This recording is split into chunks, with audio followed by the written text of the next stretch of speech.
లావణ్య గారు నమస్తే. ఇప్పటి వరకు మీ నాన్నగారితో మాట్లాడేవండి. మీ నాన్నగారు మాట్లాడుతూ ఉంటే మేము కూడా బాధపడాల్సి వచ్చింది నిజానికి. ఎందుకంటే ఆయన ఆవేదన చూస్తున్నాం. కన్న కూతురు ఈ రకంగా ఇబ్బందుల్లో పడితే, ఈ రకంగా సంసారంలో వచ్చిన ఇబ్బందుల కారణంగా మానసిక వేదన గురవుతుంటే మీ నాన్నగారు కూడా నలిగిపోతూ ఉన్నారు. అవునండి, నేను అదే చెప్తున్నానండి. అందరిలాగా మేము కూడా మిడిల్ క్లాస్ నార్మల్ మనుషులమే, నార్మల్ అమ్మాయినే నేను. ఈ రోజున అతను యాక్టర్ అయి ఉండొచ్చు, దానికి ముందు మేము మా స్టార్ట్ అయిన జర్నీ గురించే నేను ఫైట్ చేస్తున్నది. నాకు నా ఫైటింగ్లో నా రాజ్ తరుణ్ కావాలండి, యాక్టర్ రాజ్ తరుణ్ కూడా కాదు. ఇప్పుడు అతను యాక్టర్ అయ్యాడు, ఇప్పుడు అతనికి హీరోయిన్స్, ఇప్పుడు అతనికి డైవర్షన్ అన్నది. బట్ విడిపోతామన్నది మా లిస్ట్లోనే లేదు. మరి ఎందుకు విడిపోయాము, విడిపోవాల్సిన రోజు వచ్చింది అన్నది చూపిస్తున్నారు.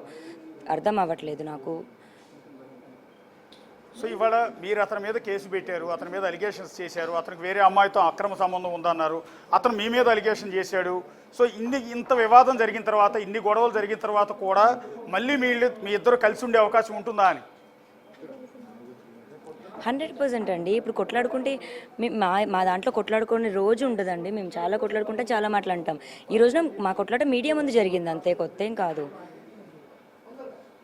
మీడియా ముందు జరిగింది, ఇంత గ్యాప్ జరిగింది, ఒక 10 రోజులు అవుతుంది అతను మొహం చూడక. కానీ ఇంత వివాదం తర్వాత రాజ్ తరుణ్కి సినిమా ఇండస్ట్రీలో ఉన్న అతని కెరీర్ మీద ఎఫెక్ట్ పడ్డా ఈ వివాదం అంతా కూడా అతని కెరీర్ కూడా ఇబ్బంది పడింది. రేపు పొద్దున అతనికి సినిమా ఛాన్స్ ఇవ్వాలన్నా కూడా. ఇప్పుడు అదే రాజ్ తరుణ్ మళ్ళీ తన అమ్మాయిని తను తీసుకున్నాడు అంటే అది మంచిది కాదా అండి? అంటే మీరు ఇప్పుడు ఇదే మీడియా వేదికగా మేము కలవాలి అని కోరుకోరా? తప్పకుండా అండి, తప్పకుండా మీ ఇద్దరు కలవాలి, హ్యాపీగా ఉండాలి, మీ ఇద్దరు కలిసి అవసరమైతే మా స్టూడియోకి రావాలని కోరుకుంటాం. మరి అలా కోరుకున్నప్పుడు, అది జరిగినప్పుడు ఇంకా ఇబ్బంది ఏముందండి? అండ్ రాజ్ తరుణ్ ఏవైతే డ్రగ్స్ అని చెప్తున్నాడో అదే కోర్టే నేను నిర్దోషి అని చెప్పినప్పుడు, మరి అప్పుడు రాజ్ తరుణ్ని మీరు డైరెక్ట్గా అడగడానికి ఉంటుంది. జనాల్లో నా పైన పడ్డ మచ్చ ఏదైతే ఉందో అది నేను క్లియర్ చేసుకుంటాను కదండి, నాకు కూడా హ్యాపీయే.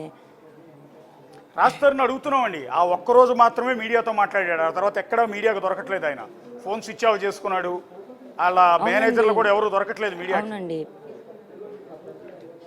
అవునండి, మరి ఆయన వాళ్ళ మేనేజర్ దగ్గర 2 నంబర్లు ఉన్నాయి, ఇంకో నెంబర్కి ఒకసారి కాల్ చేయండి ప్లీజ్. అండ్ దయచేసి ఇది అర్థం చేసుకోండి. నేను ఫస్ట్ నుంచి కూడా నేను ఏదో తప్పుడువి లేనివి అయితే చెప్పలేదు. అండ్ మాల్వి మల్హోత్రా కూడా మరి అంత మాట్లాడిన అమ్మాయి ఈ రోజున వాళ్ళ ఊరు వెళ్ళిపోయింది.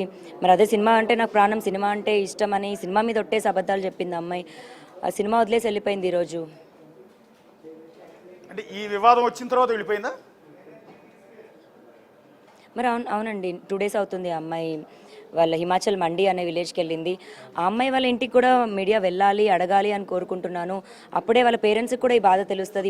ఇప్పుడు నేను ఒక అమ్మాయిని, మా డాడీ అండ్ ఇక్కడ సొసైటీలో మన తెలుగు స్టేట్స్లో నా గురించి ఎలా అయితే మాటలు జరుగుతున్నాయో, ఇప్పుడు ఆ అమ్మాయి ఏమనుకుంటుంది, నా లాంగ్వేజ్ కాదు, నా స్టేట్లో జరగట్లేదు కదా అని అనుకుంటుంది, ఇంకో హీరోని పట్టుకుంటుంది. కానీ వాళ్ళ తల్లిదండ్రులకు కూడా ఇది అన్నది తెలిస్తే, వాళ్ళ నొప్పి అన్నది తెలిస్తే వాళ్ళ తల్లిదండ్రులు మందలించుకోవడానికన్నా ఒక అవకాశం ఉంటుంది. ఒకసారి వాళ్ళ పేరెంట్స్కి కూడా కాల్ చేయాల్సి లేకపోతే మాట్లాడాల్సిందో మరి అక్కడున్న లోకల్ రిపోర్టర్స్ ఎవరైనా పంపించాలని నేను రిక్వెస్ట్ చేస్తున్నానండి. తప్పకుండా అండి, తప్పకుండా. నన్ను బెదిరించారు, ఇలా ఎలా బెదిరిస్తారు? అండ్ రాజ్ తరుణ్ అనే అబ్బాయికి ఇంకొక అమ్మాయి ఉందని తెలిసి మాల్వి వాళ్ళ ఫాదర్ అలా ఎలా అడుగుతారు, నువ్వు లావణ్యను వదిలేస్తే మేము పెళ్లి చేస్తామని వాళ్ళ ఫాదర్ ఎలా మాటిస్తారు? అండ్ రాజ్ తరుణ్ మరి ఇంకొక అమ్మాయితో ఉన్నాడు అని తెలిసినప్పుడు వాళ్ళ ఇంటి అల్లుడిని, పండగకు వచ్చిన ఇంటి అల్లుడిని పడుకోబెట్టుకున్నట్టు ఇంకో బెడ్రూమ్లో పడుకోండమ్మా మీ ఇద్దరిని అని పంపించడం ఏంటి? ఇవన్నీ కూడా చేయడం, వాళ్ళ ఫాదర్ని కూడా క్వశ్చన్ అడిగితే వాళ్ళ ఫాదర్ ఏం చెప్తారో కూడా తెలుస్తుంది కదండి. అంటే ఇక్కడ లావణ్య గారు చాలా మంది నుంచి వస్తున్న ఒక డౌట్ ఏంటంటే, మిమ్మల్ని అడగచ్చో లేదో కొంత ఇబ్బందికరంగా ఉంటుంది మీకు. ఇప్పుడు ఆమె అప్కమింగ్ హీరోయిన్ అండి, అప్కమింగ్ హీరోయిన్. ఆవిడ అవకాశం వస్తే రేపొద్దున ఆవిడకున్న ఫిగర్కి బాలీవుడ్లో కూడా ఆవిడకి ఛాన్సెస్ వస్తాయండి. ఏరి కోరి తెలుగులో ఉన్న రాజ్ తరుణ్ లాంటి ఈ హీరో వెంటే పడాల్సిన అవసరం ఉందా? ఆవిడ పడాలి అనుకుంటూ బోల్డంతమంది హీరోలు ఉన్నారు. పోనీ రాజ్ తరుణ్ దగ్గర ఏమైనా 100 కోట్ల డబ్బు ఉందా? సినిమాలో చిన్న క్యారెక్టర్ చేసిన వాళ్ళు కూడా మరుసటి రోజు అమాంతం పెద్ద పెద్ద సినిమాల్లో ఛాన్సెస్ వచ్చి వెళ్ళిపోతున్నారు. అందులో హీరోయిన్లు కొన్ని అవకాశాలు ఒకేసారి పడిపోతాయి, ఒకేసారి పైకి లేస్తూ ఉంటారు, మంచి అవకాశాలు వస్తూ ఉంటాయి. సో ఆవిడ కావాలి అనుకుంటే రాజ్ తరుణ్ వెంటే పడాల్సిన అవసరం, రాజ్ తరుణ్తో అక్రమ సంబంధం పెట్టుకోవాల్సిన అవసరం ఏంటి అని? అంటే అక్రమ సంబంధం కాదండి, అది పెళ్లి చేసుకోవాలని అనుకుంది, లైఫ్ మరి సెటిల్ చేసుకోవాలనుకుందో లేకపోతే ఏమనుకుందో ఇంకా ఆవిడకి తెలియాలండి. అండ్ ఆవిడ లైఫ్ అయిపోయిందండి. చాలా చిన్న వయసులో ఆవిడ చాలా సీన్స్ చేసేసింది. ఒక అబ్బాయి పైన ఇల్లీగల్ కేసు అలాగే పెట్టి, అంటే తప్పుడు కేసు పెట్టి 4.5 సంవత్సరాలు ఆ అబ్బాయిని జైల్లో ఉంచింది. ఆ అమ్మాయి ఈగో అండ్ మొండితనం ఎంత హైకి వెళ్తుందంటే, మరి ఎందుకు ఆ కేసు తీసుకోవట్లేదు నువ్వు వెనక్కి అంటే, ఆ కేసు నేను వెనక్కి తీసుకుంటే నేను తప్పుడు దాన్ని లేదా నీ అబద్ధం చెప్పానని ప్రూవ్ అయిపోద్ది కదా అన్న ఒక దాంట్లోని 4.5 సంవత్సరాలు ఒక అబ్బాయిని ఇంకా హింసిస్తూ ఒక కుటుంబానికి దూరం చేసింది, ఒక కొడుకుని. అండ్ వేసిన శిక్ష కూడా అండి హ్యాంగ్ టు డెత్. ఇది ఈవిడ కనిందా అండి? వీళ్ళ మమ్మీ కన్నారా ఆవిడని, ఆ యోగేష్ అనే అబ్బాయిని? హ్యాంగ్ టు డెత్ అని శిక్ష వేయించడం ఏంటండి? 40 లక్షలు అప్పు చేసి యోగేష్ అనే అబ్బాయికి యాంటీగా శిక్ష పడాలని ఫైట్ చేసిందండి. వీటన్నిటికీ ఆధారాలు ఉన్నాయి నా దగ్గర. సో అంత ఈగోయిస్టిక్ అనే ఒక ఉమెన్, అలాంటి అమ్మాయితో నా రాజు సుఖంగా ఉంటాడు, నా రాజు సేఫ్టీగా ఉంటాడు అని అయితే నేను అనుకోను. అలాంటి అమ్మాయి కాకుండా ఇంకే అమ్మాయి అయినా సరే ఇలాంటి పొజిషన్లో ఉంటే నేను వదిలేసాను, వెళ్ళిపోయేదాన్ని. ఆ అమ్మాయి నాకే ఛాలెంజ్ చేసింది, రాజుని నన్ను విడగొడతానని.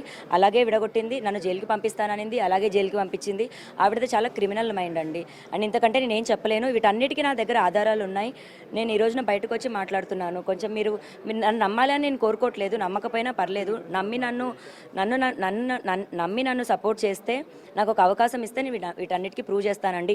అపోహలో ఉండడానికి నేను ఇప్పుడు 1 సంవత్సరం ఉండేసి బయటికి రాలేదు. 10 సంవత్సరాలు ఉండి నేను అన్నీ భరించి ఇంకా తట్టుకోలేక బయటకు వచ్చాను. నేను స్టేషన్కి వెళ్ళాలండి, నాకు టైం అవుతుంది. వెళ్తున్నానండి ప్లీజ్. ఒక్క నిమిషం లావణ్య గారు, చివరిగా ఒక ప్రశ్న. లావణ్య గారు, ఇప్పుడు ఇంత ధైర్యంగా మీరు ఫైట్ చేస్తున్నారు, మీరు ఇంత ధైర్యంగా ఫైట్ చేస్తున్నారు, పోలీస్ స్టేషన్ చుట్టూ తిరుగుతున్నారు, ఇంత కష్టపడుతున్న మీరు ఇవాళ ఆత్మహత్యాయత్నం చేసి నేను చచ్చిపోవాలి అన్న ఆలోచన ఎందుకు? మీరు ఇంత ధైర్యంగా ఫైట్ చేస్తున్న మీరు ఆ ప్రయత్నం చేయటం మాత్రం కొంత కరెక్ట్ అనిపించట్లేదు కదా? ఏవండి, ఇప్పుడు నాకు ఒక 1% కూడా సరే మేము ఉన్నామని నోటు మాటలో కూడా లేదండి. ఫైనాన్షియల్గా ఎమోషనల్గా నేను అంతా బ్రోక్ అయిపోయి ఉన్నాను. కొన్ని దాంట్లో కూడా నేను ఎవరినేమీ హెల్ప్ అడగట్లేదు. ఏదో నేను సర్దుకొని బతుకుతున్నాను. ఒక మాట రూపంలో సరే ఏం కాదు అని కూడా లేకుండా నా మీద అంతా నిందలు, నా మీద అంతా మనుషులే పడుతున్నారు. అలాంటి ఒక దాంట్లో ఇంకా నాకు ఏ రకంగా ఒక హోప్ అన్నది వస్తుంది అని నేను అడుగుతున్నాను. అండ్ అది నిన్న అలాంటి ఫేస్ అలా ఉందండి, నా స్టేట్ ఆఫ్ మైండ్ నిన్న అలా ఉంది. నాకు సపోర్ట్ లేదని కాదు, చాలా ఛానల్స్ నాకు సపోర్ట్ చేస్తున్నాయి. నాకు నిజంగా ఈ ప్రాసెస్లో మంచి వాళ్ళ ఫ్రెండ్స్ కూడా అయ్యారు. నేను వాళ్ళ వల్ల ఇంకా ఇప్పుడు బతుకున్నాను అని నేను అంటాను. లేదంటే ఈ పాటికి ఇంకా ఇదే న్యూస్ వేరే కవర్ చేస్తూ ఉండేది డెఫినెట్గా నిన్న ఉన్న స్టేట్ ఆఫ్ మైండ్కి అయితే.